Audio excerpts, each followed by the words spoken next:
President, Investor Relations. Please go ahead.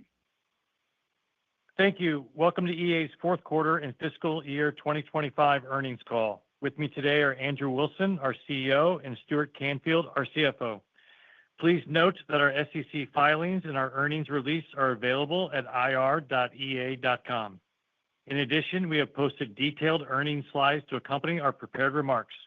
Lastly, after the call, we will post our prepared remarks, an audio replay of this call, and a transcript. With regards to our calendar, our first quarterly fiscal year 2026 earnings call is scheduled for July 29th, 2025. As a reminder, we post a schedule of upcoming earnings calls for the fiscal year on our IR website. This presentation and our comments include forward-looking statements regarding future events and the future financial performance of the company. Actual events and results may differ materially from our expectations. We refer you to our most recent Form 10-Q for a discussion of risks that could cause actual results to differ materially from those discussed today. Electronic Arts makes these statements as of today, May 6, 2025, and disclaims any duty to update them. During this call, the financial metrics, with the exception of free cash flow and non-GAAP operating margin, will be presented on a GAAP basis. All comparisons made in the course of this call are against the same period in the prior year unless otherwise stated. Now, I'll turn the call over to Andrew Wilson. Thank you, Andrew. Good afternoon, everyone. I want to start by recognizing the incredible efforts of our teams. Throughout FY25, they delivered high-quality games that entertained and connected hundreds of millions of people around the world. It is because of their strong execution and unwavering focus that we were able to deliver Q4 results that significantly exceeded our expectations. Highlighted by re-acceleration of growth in EA Sports FC, continued momentum in American football, double-digit net bookings growth in The Sims, and the highly successful launch of Split Fiction. These successes illustrate the increasing momentum in our business as we continue to deliver against our strategic roadmap. Let me review Q4 and the year. Through deep community engagement, innovative content, and agile execution, we reignited momentum in EA Sports FC after a temporary slowdown in Q3. The January gameplay update, which was the biggest live service update we've ever launched in FC, combined with outreach to our player community and our Team of the Year event, resulted in a true brand-building moment with our fans. Feedback was overwhelmingly positive on the faster pace of gameplay and reward tuning. The regular cadence of updates, events, and highly valued content releases that followed throughout the quarter continued this strong momentum. As a result, net bookings came in well above expectations, with player engagement up double digits following the January update. Specifically, our competitive cohort engagement returned to more normalized levels and ended the quarter up year over year. FC Mobile continues to exceed our expectations, with engagement and acquisition up year over year as a result of our continued focus on hyperculturalization, a web store launched last quarter driving more meaningful net bookings, and our successful Team of the Year program. New player acquisition and daily active users were up over 20% year over year. FC Mobile remains a key strategic initiative to grow the reach of our global football franchise. A great demonstration of how we're growing our audience through FC Mobile is the fact that our 4 largest mobile markets, including territories across the Middle East and Southeast Asia, are different from our 4 largest HD markets. Not only is our global football business regularly the top video game in the Western Hemisphere, it is also one of the largest sports entertainment platforms in the world. Q4 was a strong finish to an incredible year for our American football ecosystem. Plays across Madden NFL and college football across console and PC grew double digits, and hours played were up 68%, leading to net bookings of over $1 billion, up over 70% year over year. This quarter, American football continued to perform well beyond the college season-ending national championship in January and the Super Bowl in February. Post-season engagement and monetization continue to play a more meaningful role as players and fans look to us for their sports entertainment in the off-season. For example, The recent NFL draft was a prime opportunity to continue to connect Madden NFL and college football through high-value, timely content to generate ongoing engagement, connect with our fans 365 days a year, and drive player retention as we head into the next fiscal year. In addition, UFC 5, F1 24, and NHL 25 delivered consistent quality and deepened player connection across the portfolio.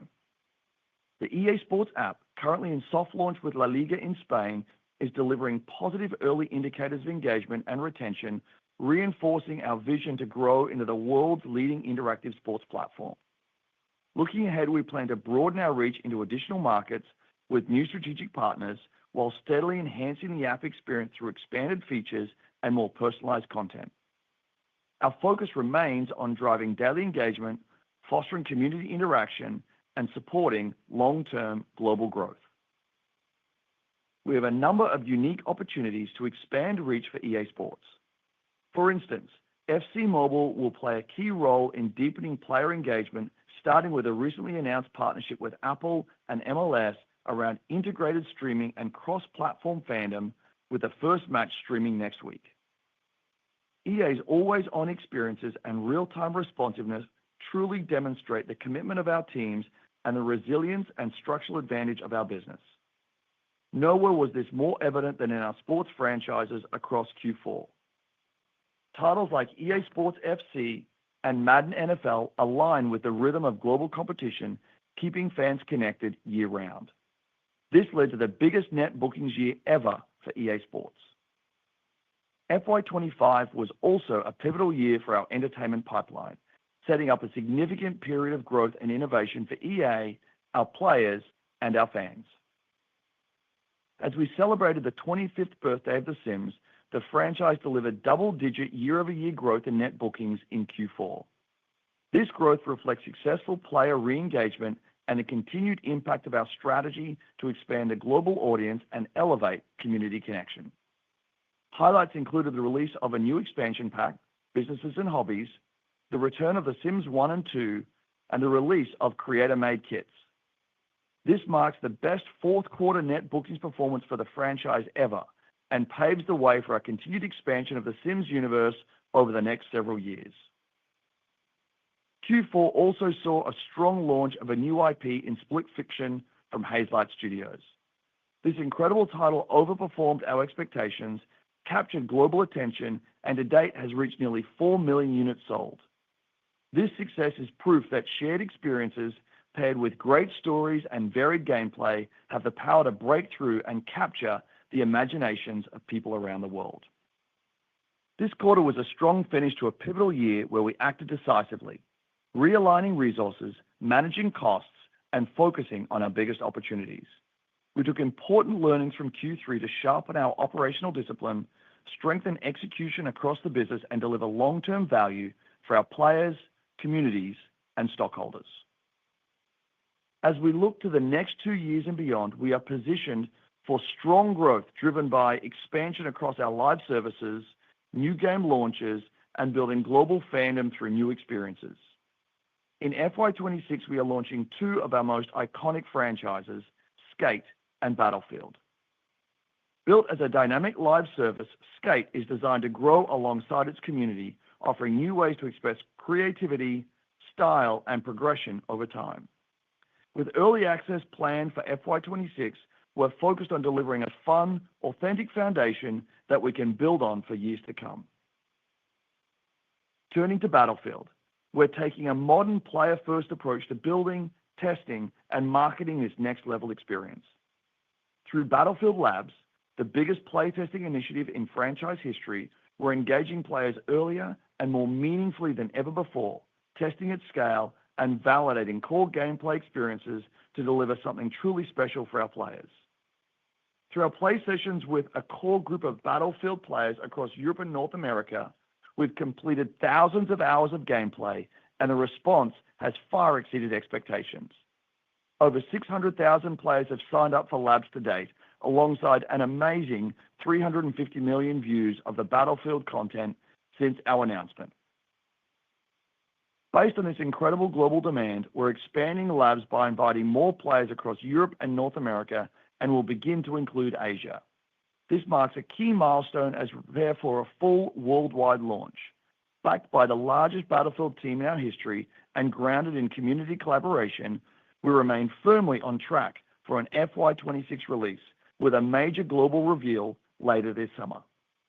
As we look to the future of The Sims, our vision is to continue to build the franchise into one of the world's most powerful creator platforms, where self-expression, social connection, and user-generated content converge in exciting new ways.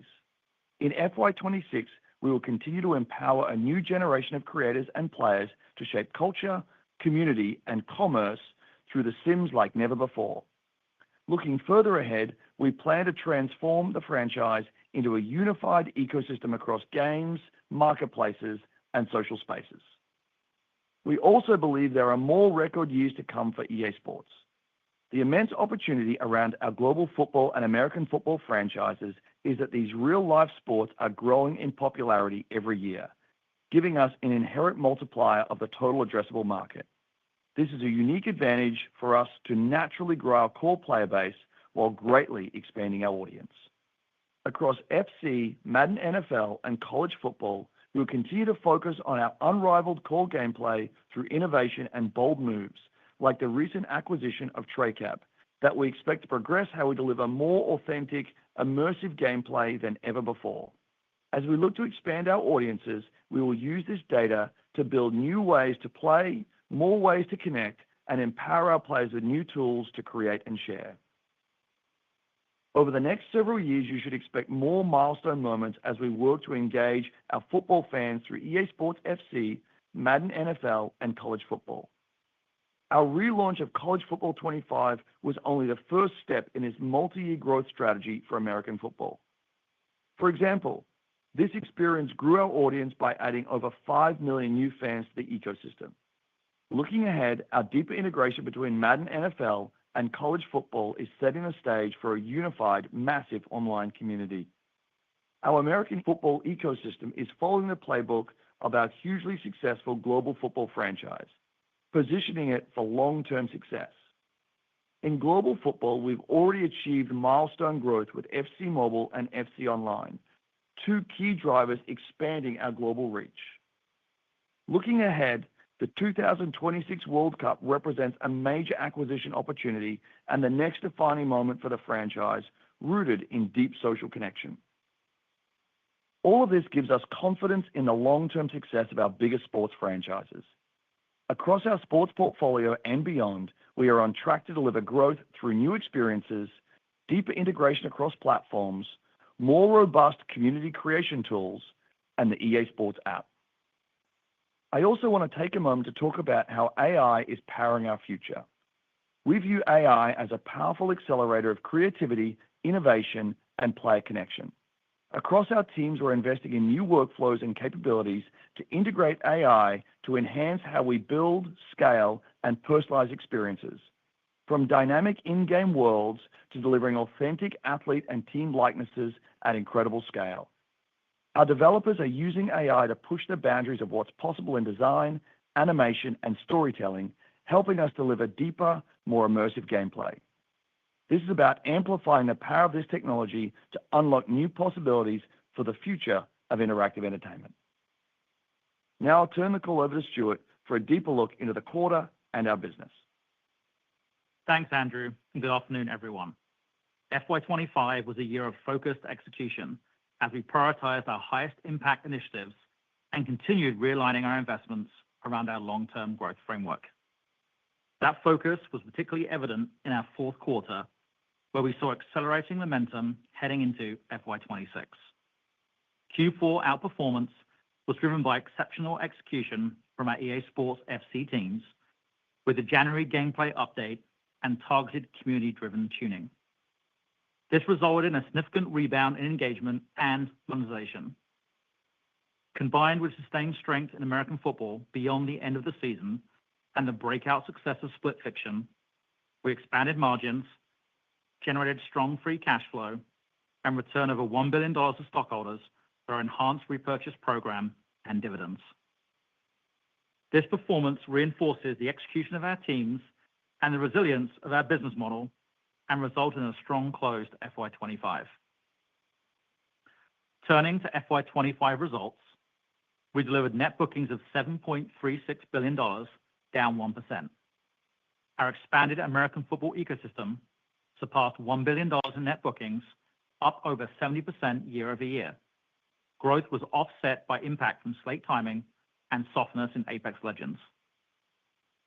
Full game net bookings was $2.02 billion, up 1%, driven by strength in EA Sports College Football 25 and new blockbuster releases, including Split Fiction and Dragon Age: The Veilguard, which offset prior year contributions from Star Wars Jedi Survivor and softness in FC 25 full game sales.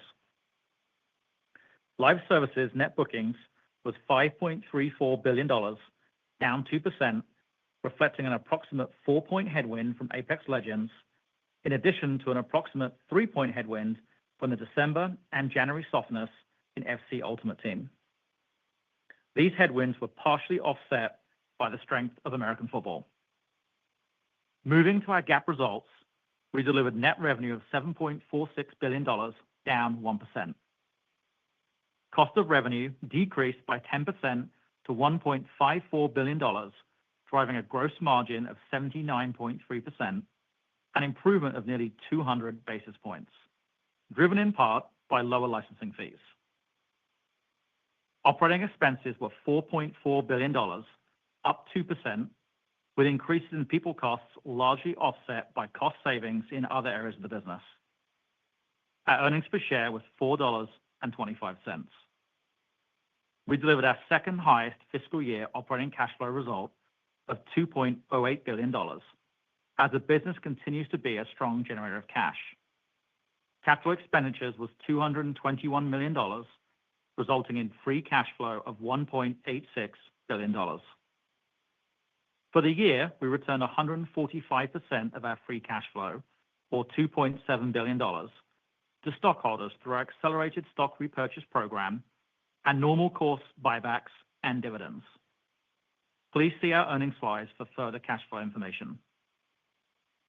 Turning to Q4 performance, we delivered net bookings of $1.8 billion, up 8%, exceeding our January revised guidance by double digits as we rebuilt momentum across the quarter.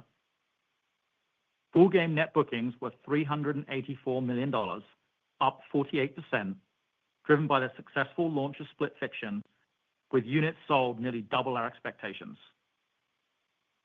Live services and other net bookings were $1.42 billion, up 1%, exceeding our revised guidance on the strength in FC Ultimate Team, College Football Ultimate Team, and The Sims. Now turning to key franchise performances in the fourth quarter. In global football, engagement and monetization rebounded following the January 16th gameplay update. After the gameplay update, FC Ultimate Team posted high single-digit net bookings growth in constant currency, fueled by strong re-engagement from our competitive cohort. FC Mobile saw double-digit growth in net bookings ahead of our expectations, with the web store accounting for a mid-single-digit percentage of the overall total. FC Mobile continues to be an important contributor to global reach and engagement as we expand and deepen our presence in top geographies that differ from our HD title, particularly in Southeast Asia and the Middle East. In American football, late-cycle engagement trends remain strong in the ecosystem, with the Q4 average for weekly active users higher than the fiscal year average. In the quarter, College Football Ultimate Team significantly outperformed, with average net bookings per spender more than 50% above expectations, driven by high-impact content drops like Rewind and Names of the Game. Madden NFL 25 acquisition also exceeded our expectations, driven by expanded platform reach as well as strong late holiday demand for the title relative to prior quarters. The Sims franchise delivered over 30% net bookings growth in Q4, driven by the 25th birthday celebrations that reignited player engagement and accelerated re-engagement across the community. The re-release of legacy titles, combined with targeted updates aligned to our broader franchise roadmap, drove higher attach rates, particularly among casual spenders. On a GAAP basis, we delivered net revenue of $1.9 billion, up 7%. Cost of revenue was $368 million, resulting in a gross margin of 80.6%, supported by favorable digital mix. Operating expenses were $1.13 billion, down 5%, as we lap a comparable period that included a $61 million restructuring and related charge. Earnings per share was 98 cents, up 46%, driven by net revenue growth and improved operating leverage. Operating cash flow was $549 million. With capital expenditures of $54 million, we delivered free cash flow of $495 million. Now, moving to our outlook. We expect fiscal year net bookings of $7.6 billion to $8 billion, up 3% to 9% year over year. Our assumptions for FY26 reflect four key factors. First, we expect a Battlefield launch within the fiscal year. Second, we expect growth to be driven by our EA Sports portfolio, the Sims franchise, and the launch of Battlefield and Skate. Third, while FX remains volatile, our guide assumes an approximate 1-point headwind from FX. Please see our earnings slides for more detail on our currency assumptions. And fourth, we expect an approximate 5-point headwind from Catalog and Apex Legends. In regards to these headwinds, first, our Catalog is seeing near-term pressure as we transition to a more focused slate anchored around massive online communities and select blockbuster storytelling investments. As a result, Catalog is now a smaller contributor to total net bookings than historically, and we expect this shift to weigh on year-over-year comparisons in the year as our portfolio continues its structural transition. Second, while Apex Legends has tracked in line with our expectations the past 2 quarters, our FY26 guide assumes an approximately 40% year-over-year decline in net bookings. We expect stronger headwinds in the first half of the fiscal year, followed by more moderate declines in the back half. We continue to focus on delivering for our core players and investing in the long-term evolution of the franchise. Turning to GAAP, we expect net revenue of $7.1 billion to $7.5 billion. We expect GAAP operating expenses to be $4.47 billion to $4.57 billion, up 2% to up 4% year over year, predominantly related to Battlefield marketing. We expect GAAP operating margin to be 16.3% to 18.9%. We expect non-GAAP operating margin to be 27.2% to 29.2%. The impact from change in deferred net revenue is expected to be approximately 480 to 440 basis points. We expect GAAP EPS of $3.09 to $3.79. We reiterate our financial margin framework through FY27, with margin expansion underpinned by continued live services growth, multiple new plan releases, a World Cup in the summer of 2026, and a milestone moment for EA Sports FC. We expect operating cash flow between $2.2 billion and $2.4 billion, with capital expenditures expected to be relatively flat to the prior year at $225 million. We expect to deliver free cash flow of $1.975 billion to $2.175 billion, up 6% to 17%.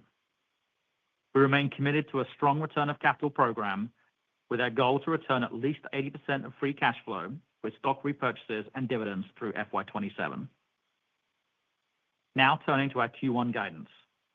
We expect net bookings for Q1 to be $1.175 billion to $1.275 billion, down 7% to up 1%. As is typical for Q1, this reflects seasonally lower contributions from our EA Sports portfolio. Included in our outlook is an approximate 5-point headwind from Apex Legends, which we anticipate will continue at a similar rate through the first half of the fiscal year. We also expect an additional 2-point headwind from Catalog. As a reminder, we expect some of these headwinds, in addition to challenging year-over-year comparisons, to also weigh on Q2, with growth accelerating in the back half of the year, driven by the typical seasonality of our EA Sports franchises, as well as our anticipated Battlefield launch. For Q1, we expect live services, excluding Apex Legends, to grow low single digits, led by growth in our EA Sports portfolio. In particular, EA Sports FC is showing positive net bookings momentum through the early weeks of Q1. That said, we're taking a measured view of the quarter overall as Team of the Season, Q1's largest event, remains in progress. Turning to GAAP, we expect net revenue of $1.55 billion to $1.65 billion, cost of revenue to be $265 million to $285 million, and operating expenses of approximately $1.11 billion to $1.12 billion, up 7% to 8%. Roughly half of this year-over-year increase is related to continued investments in line with Q4, with the other primary driver expense growth being costs associated with resource reprioritization. We expect earnings per share of $0.49 to $0.66. To close, FY25 was a year of focused execution. We delivered strong performance across our biggest franchises, expanded margins, generated over $2 billion in operating cash flow, and returned $2.7 billion to stockholders. As we enter FY26 and FY27, we do so from a position of strength and a business structurally positioned for growth and margin expansion, led by sustained leadership in EA Sports, The Sims, Battlefield, Skate, and unannounced new releases. Our multi-year growth trajectory remains firmly underway, consistent with what we shared at Investor Day, and our conviction in our financial margin framework remains unchanged. We remain focused on disciplined investment, operational agility, and delivering strong returns. Now, I'll hand the call back to Andrew. Thank you, Stuart. FY25 was a pivotal year for Electronic Arts, a year defined by creative breakthroughs, stronger player connection, and meaningful progress across our portfolio. We sharpened our focus, delivered bold new experiences, and laid the groundwork for an even more ambitious future. As we look ahead, we are confident in a strong slate of upcoming releases, our strategy to invest in our biggest long-term opportunities, and our focused, well-tested execution approach. With leading IP, transformative technology, a global network of passionate players, and the best creative talent in the industry, EA is uniquely positioned to lead in a rapidly evolving world. We know the road ahead may bring near-term economic uncertainty, but our focus, adaptability, and strategic clarity give us the tools to thrive. This is an important moment for our company, and we've never been more optimistic about what comes next. Thank you, and now Stuart and I are here for your questions. Thanks, Andrew. We are ready for your questions. We will take one question and one follow-up from each analyst. With that, Abby, we are now ready for our first question. Thank you. And if you have dialed in and would like to ask a question, please press star one on your telephone keypad to raise your hand and join the queue. If you would like to withdraw your question, simply press star one a second time. If you are called upon to ask your question and are listening via speakerphone on your device, please pick up your handset and ensure that your phone is not on mute when asking your question. Again, it is star one if you would like to join the queue. And our first question comes from the line of Matthew Cost with Morgan Stanley. Your line is open. Hi, everyone. Thanks for taking the questions. I guess one to start for Andrew. When you think about the temporary slowdown that you saw in FC and then the efforts, evidently very successful, to turn it around in January, what ultimately were the main issues in retrospect? How did you fix them? What changes in the game were the most effective to fix them? And how will that impact how you'll approach future FC games? And then I have one follow-up. Thank you. Thank you, Matt. Great question. I think if we take 2 or 3 steps back now and really look at the total situation, I think the first thing to recognize is it's actually not unnatural for franchises of this size, this scale, and this level of enduring strength to have momentary lags from time to time, the kind of ebbs and flows of a live service business. As we look at a lot of large-scale global franchises coming out of COVID, many of them had prolonged slowdowns at 40-50% of their annual revenue before kind of clawing some back, and some never really made it back to where they were. So it's not an unnatural thing that we had to deal with. Again, we didn't expect that FC would go through that, but it did. And so then we started to think about, well, why would that have happened? And why did it happen at that time? The first is we've been growing exceptionally well year over year throughout the history of the franchise, but certainly through COVID and since COVID. And so we grew a lot. We brought in a lot of new players during COVID and grew the business meaningfully. And coming out of COVID, many franchises kind of took that moment to have a little slowdown or a prolonged slowdown in some cases. We did not. And part of the reason was we rolled straight into a World Cup, which, as we know, is always a great acquisition and engagement opportunity for the franchise. Then as we go back through history, sometimes we would see some momentary softness coming out of a World Cup. This time we rolled straight into an FC rebrand.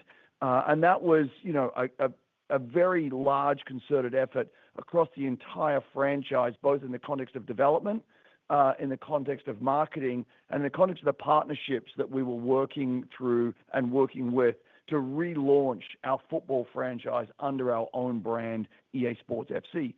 And so that was really why we hadn't seen any slowdown at that point. So again, not unnatural. That's why we think we had the timing that we did.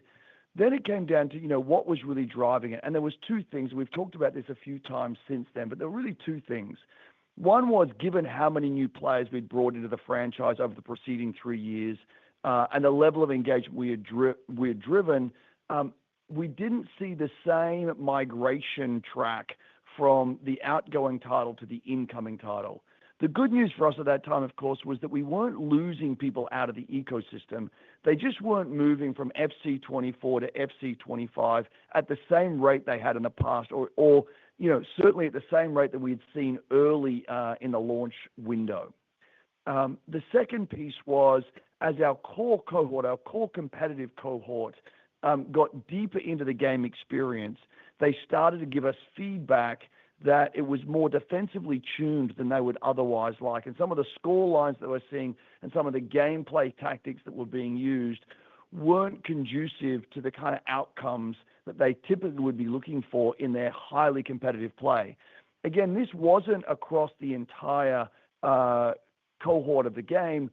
For the most part, it was very well received. It was Sports Game of the Year. It was very highly rated. And for all but our very core cohort, they thought the game was exactly as it should be. But this competitive cohort is very important to us. We work very closely with them. And as they got deeper into the gameplay, they felt that it wasn't really tuned in the way that they would like. So as we came through Q3, we listened, we learned, and we really had two tracks of action that we had to take. The first track was really incentivizing players to move from 24 to 25. And that was a very deliberate, personal marketing program against cohorts that were still engaged deeply in 24, that we believed were going to really enjoy the 25 experience. And we spoke to them individually in digital channels and really personalized the marketing to them in order to incent them to make the transition. And certainly we saw meaningful transition. And as we came into Q4, we were seeing more normalized levels between 24 and 25 that we would have seen in years gone by. The second track, which was a far more involved track, was our development team spent countless hours interacting with that core community, listening to them, evaluating their feedback, corroborating that feedback with what they were seeing in gameplay, and then built out the most robust gameplay update that we've ever done in the history of the franchise, and launched that with our biggest event of the season to that point. And again, feedback was overwhelmingly positive. That core cohort came back into the game at normalized levels and engaged deeply, and we ended the year, up year over year. And so as we look through that, the learning for us is this, is one, it's not unnatural for there to be ebbs and flows in these massive online live service businesses. We had delayed our ebb by virtue of COVID, the World Cup, and then an FC launch.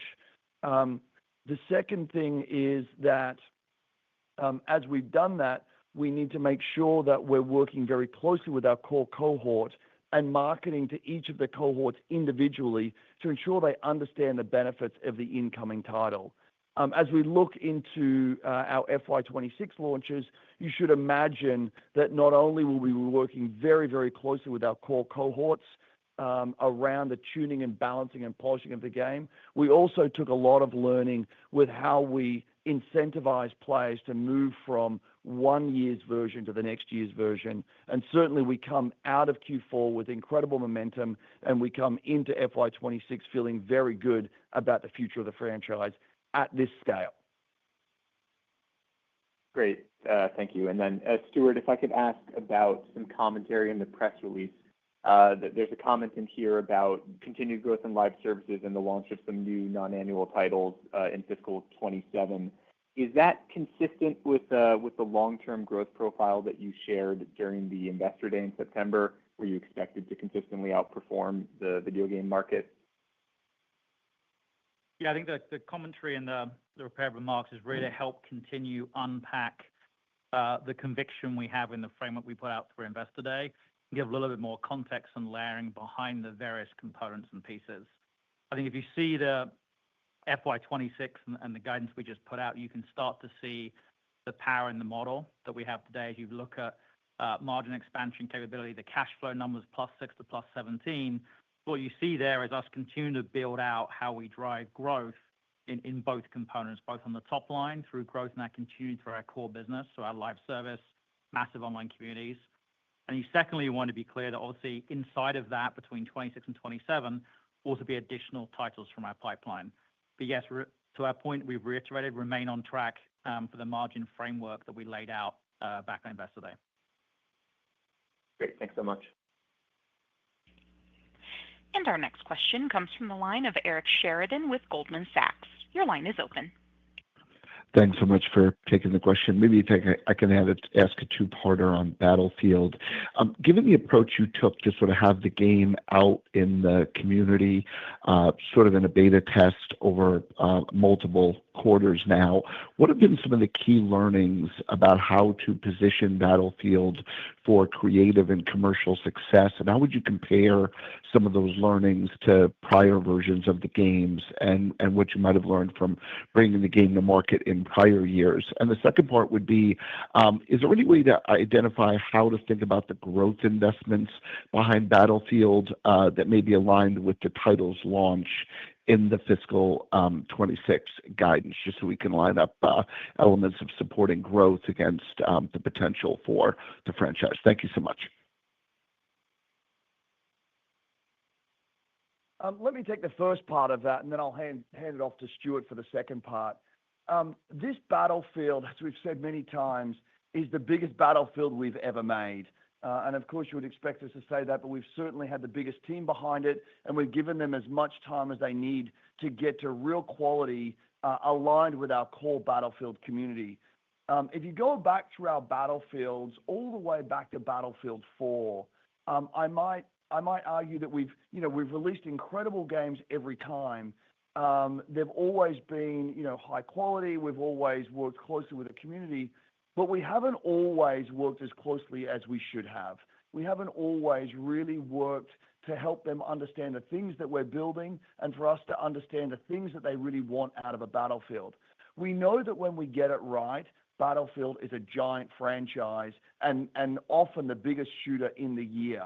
And so this time we wanted to ensure that, one, our player base and our global community had a better understanding of the things that we were building and how we were building and some of the approaches that we were taking to building. But more importantly, we wanted them to have the ability to feed back on map construction, weapon lineup, progression, all of the things that make Battlefield great at Battlefield scale. And given that this is the biggest Battlefield ever, there was really no other way to go about that other than Battlefield Labs in the way we have.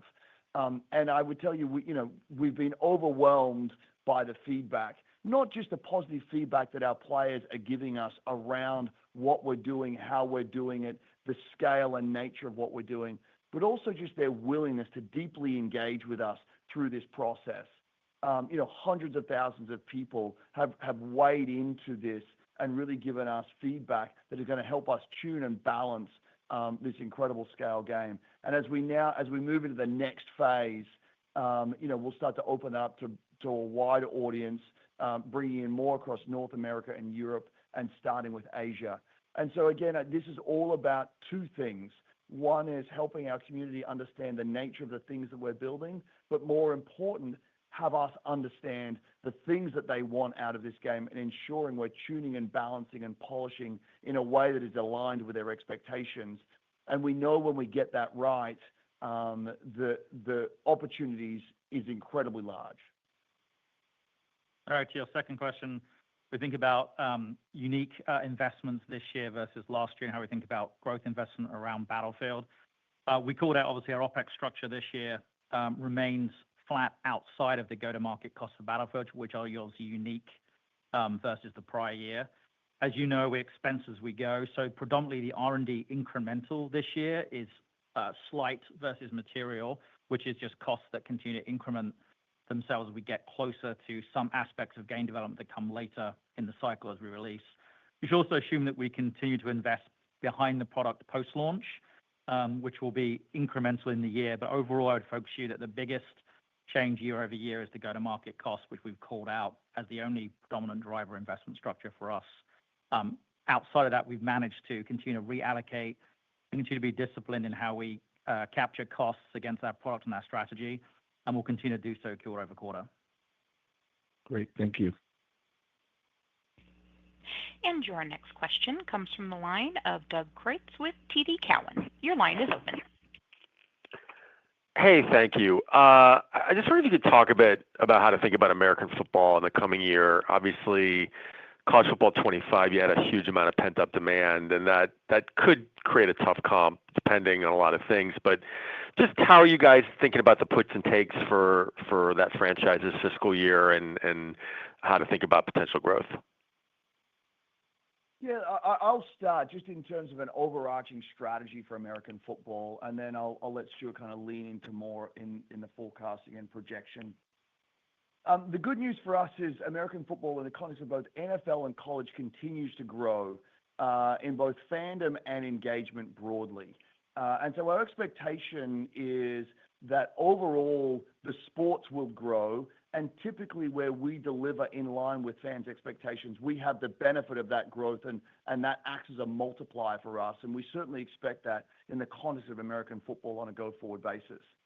We have a big ambition around building the largest football community in this country and really being the leading digital football fan platform through interactive entertainment. The launch of college football in this past year was just the first step. And again, I acknowledge that there was almost certainly pent-up demand having not launched the franchise for 10 years. But I'd also say, given the quality of the game that our team built, given the level of engagement that we had from the fan base, those fans don't love college football any less this year than they did last year.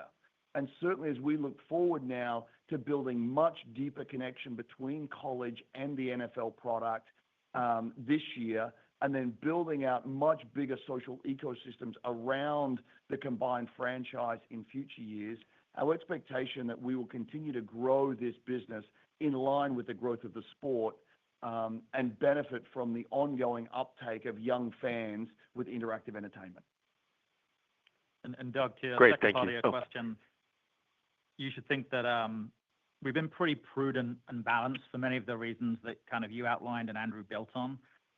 We know obviously last year was a record year. It's absolutely a tough comp, and we would expect that Q2 likely could be a tougher comp based on the pent-up demand for college football as well.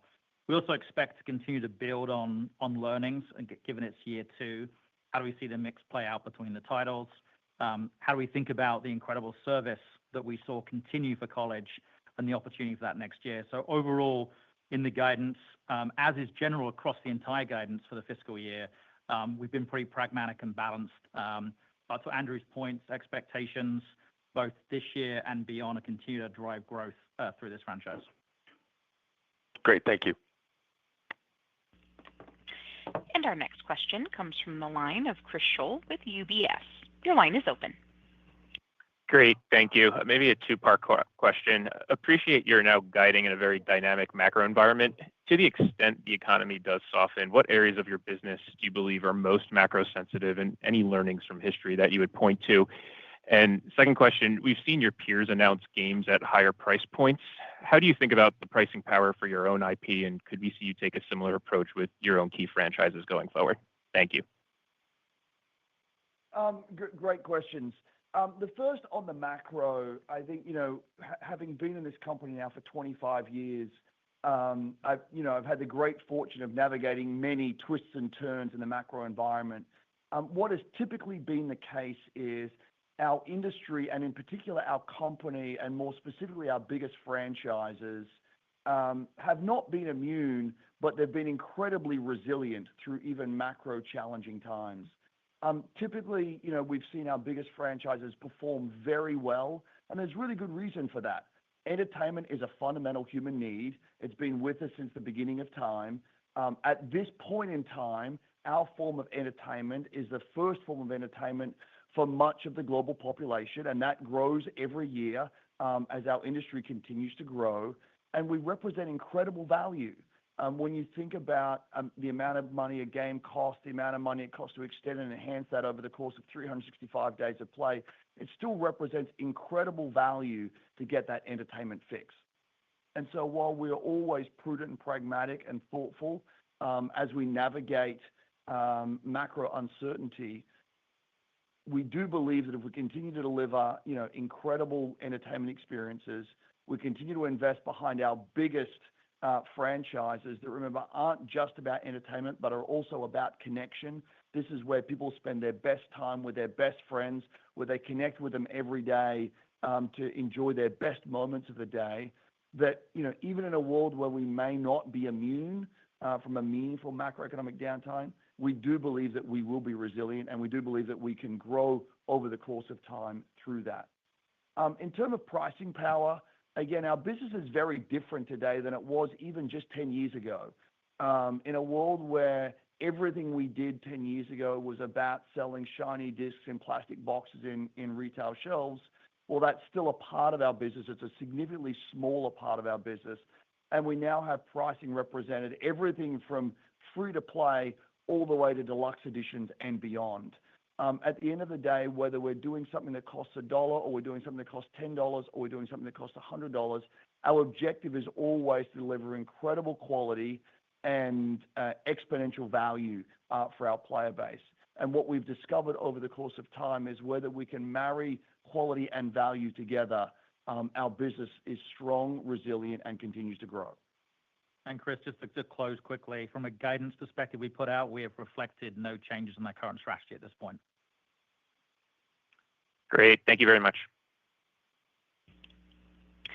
And our next question comes from the line of Andrew Marok with Raymond James.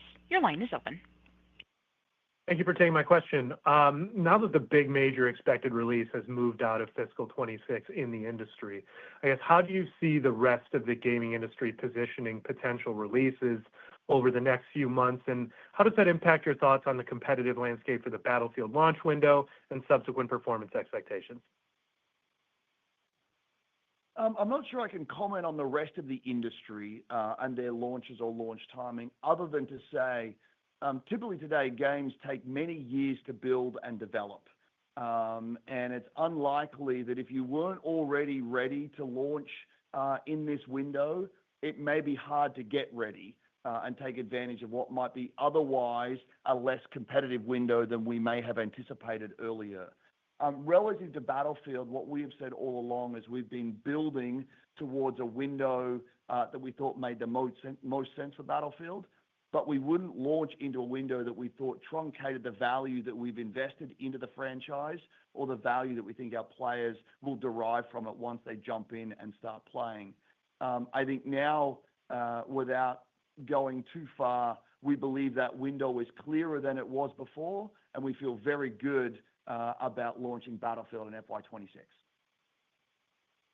Thank you. And our next question comes from the line of James Heaney with Jefferies. Your line is open.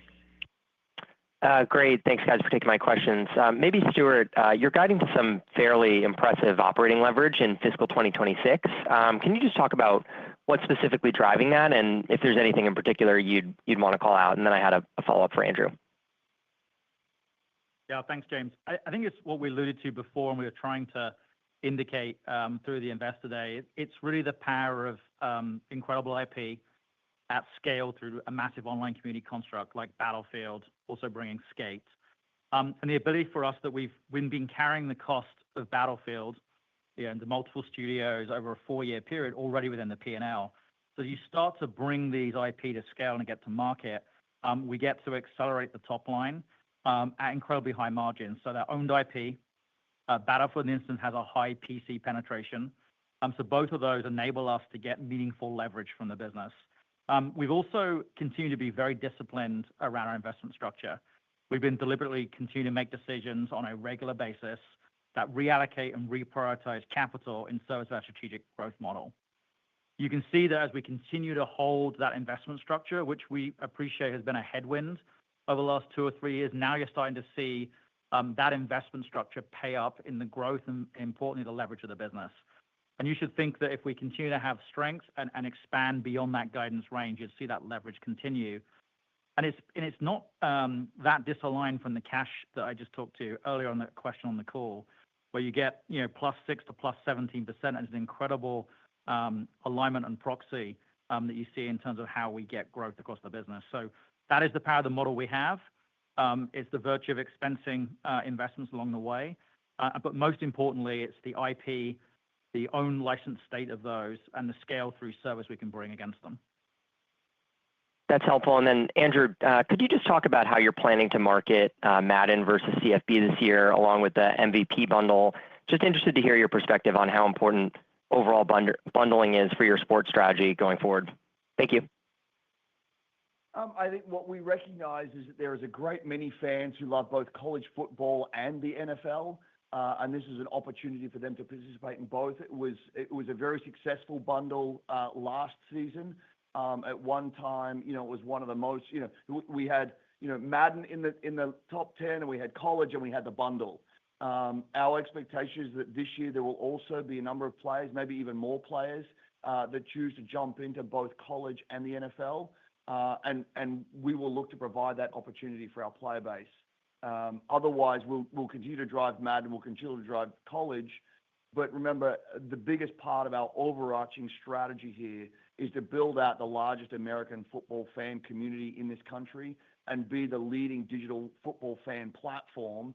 And we believe we can do that through college football, through Madden, and through the ongoing social ecosystem we build around those two franchises that make even more sense for our player base to play both, even if they aren't currently thinking about doing so. Thank you both. And our final question comes from the line of Eric Handler with Roth Capital Partners. Your line is open. Good afternoon. Thanks for squeezing me in. I wonder if you could talk a little bit about the monetization impact of the World Cup. I know past couple World Cups, there's been some delayed gratification because the World Cup brings people in. They don't necessarily spend right away, but then they spend later. How do we think about the trajectory with the World Cup? And then also, do you think with the World Cup next year in North America, what do you think that impact might have on the game itself?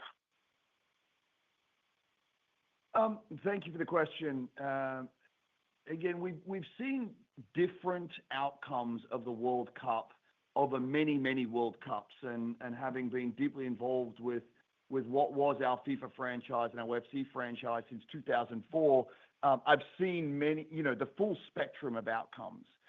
One thing is almost certainly true and consistent through every one, which is that when the world is thinking about football, that's great for our business, where we can offer the opportunity for fans to come together, compete, collaborate, and celebrate the world of football in the context of our franchise. That's of great benefit to our business. It almost certainly is a great acquisition tool for us. It's absolutely a great engagement tool for us. And over the course of time, it also works out to drive growth in the business. Relative to it being in North America, the last time we came through a World Cup, we actually grew our player base here by 50%. And so we think that's a really big opportunity for us. Certainly, as the sport grows globally, it also grows here in North America. And with the tournament happening here and our ability to activate it deeply in and around the celebration of football in the context of our game and our game community, we think there is real upside there. Certainly, over the course of time, as we grow through 26, through 27, into 28. Again, this is the biggest sport in the world. It continues to grow every year. We will be using all opportunities to celebrate global football, and we'll do that across console, PC, and more importantly, we're doing that more in mobile, which gives us growth in new markets and new territories, even where they're not hosting a World Cup. Thank you. Well, thank you all for joining us today and for your thoughtful questions. As we wrap FY25, this year stands out as a powerful reflection of our momentum and connection with players. The success of college football and the continued strength of FC drove another record year for EA Sports. The Sims closed the year with its strongest ever performance, reaffirming its place as a cultural icon and a vibrant platform for creativity and community. With a robust pipeline, we see the next 2 years as an important inflection point for our business. We couldn't be more excited about what we're building towards and our position for growth. Thanks again. I look forward to speaking next quarter. And ladies and gentlemen, that concludes today's call, and we thank you all for joining. You may now disconnect.